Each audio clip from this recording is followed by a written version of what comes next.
What a phenomenon. First it passed the smoothie cleanse, then Game of Thrones, even Frozen, then the other Frozen. The #1 best-selling book on Amazon right now, a 700-page tome packed with words like disequilibria and Ricardian. Capital by French economist Thomas Piketty. His insights on inequality shined a light on the 1%. The Occupy movement ran with it. And now Piketty's tour de force is taking the policy world by storm, stunning his publisher, creating a media frenzy. Check out these dueling columns in Friday's New York Times. Piketty's central insight: inequality feeds on itself. Over time, across countries, investment returns exceed economic growth, which means inheritance becomes more valuable than work, and the wealthy pull away from everyone else. It happened before, he says. It's happening again now. And we're going to talk about this on the roundtable now with ABC's Matthew Dowd, Alicia Menendez, host of AM Tonight on our sister network Fusion, Bill Kristol, editor of the Weekly Standard, and Paul Krugman, Nobel Prize-winning economist of the New York Times and Princeton. And Paul, we saw your column in the New York Times up there in the piece. You also wrote a review in the New York Review of Books where you called Piketty's book a magnificent, sweeping meditation on inequality. It will change both the way we think about society and the way we do economics. He's been known to economists like you for a long time, now breaking out. Yeah, I mean, what he'd done before is a lot of what we know about the 1% and the 0.1% and all that ultimately comes from Piketty and his circle of associated economists. But now he's put it all together into this amazing, comprehensive framework, which happens to be beautiful in ways that are hard to explain if you don't know the technical stuff. But it's an amazing book. It really changes the way you think about a lot of things that are going on in the world right now. And what a chord it struck Matthew Dowd. Well, it's a sign of actually where the country is, really where the world is, but where the country is. We have Elizabeth Warren, who wrote her book before this book came out, obviously, and talks about a lot of the same principles. We have many people in both parties talk about the same principles. I think it's a sign that actually Washington, D.C. today, where we don't have a lot of leaders actually leading a movement that is related to this and how to fix this problem. The question is we have all the facts, we know the situation, and nobody as of yet has stepped up and said, here's how to fix it. One of the things that Paul Krugman writes, Bill Kristol, is this is also catching conservatives somewhat flat-footed. Well, I think conservatives have some quarrels with Piketty, but actually I myself tell my fellow conservatives, don't be afraid of this. Let's have a debate about what policies are better for the middle class. I think the Republican Party has become not critical enough of crony capitalism. Elizabeth Warren, as you pointed out in the interview, was apparently a Republican until 1996. I guess she voted for Reagan twice and all that. So there's no reason not to go back to those policies, which were more pro-middle class, and have new policies that really care about middle America and take on crony capitalism.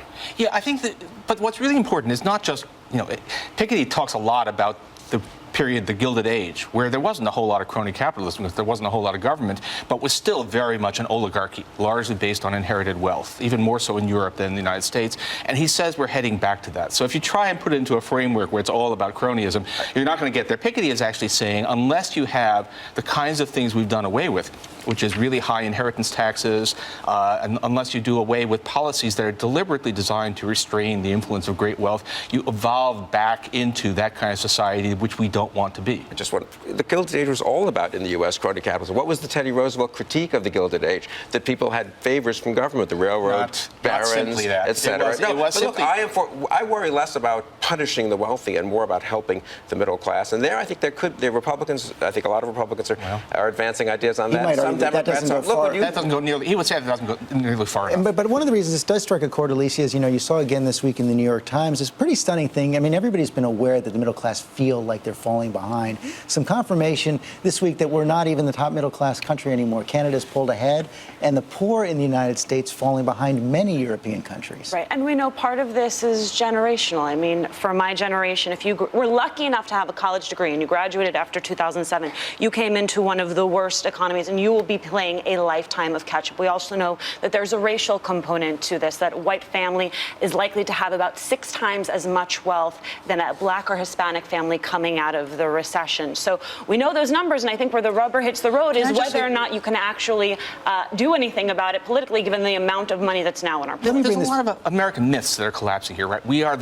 the best middle class in the world. No, we don't. We are richer, so that even our poor are rich. No, we don't. We are not a society of inherited wealth. We're a society of self-made self-made men. Well, actually, no, and we're well on our way to becoming a society of inherited wealth. And your point, Matt, is the country already gets that, but the political system not responding. Well, the country already gets that, and they are trying to figure out how to keep forcing this to change and forcing this to be dealt with. I think in the end what we have is a system where we need a vibrant media that focuses on this problem on a day-to-day basis. Doesn't celebrate the latest rich billionaire who sort of says, here's I made a bunch of money and I have 42 employees like WhatsApp did, where you can basically create companies now and create wealth without ever hiring anybody in this country. And I think most people think that the Democrats and the Republicans, so there are a few voices on each side, are totally in bed with Wall Street, are totally in bed with the large corporations. And I, for one, think if the Republicans were smart and the Democrats were smart, they would figure out a smart populist who could speak directly to this message and figure out how to get us through it. You're saying the same thing.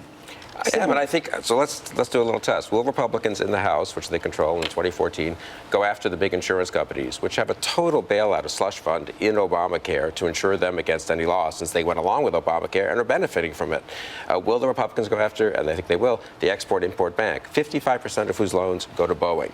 Will Democrats join them in these attacks on crony capitalism?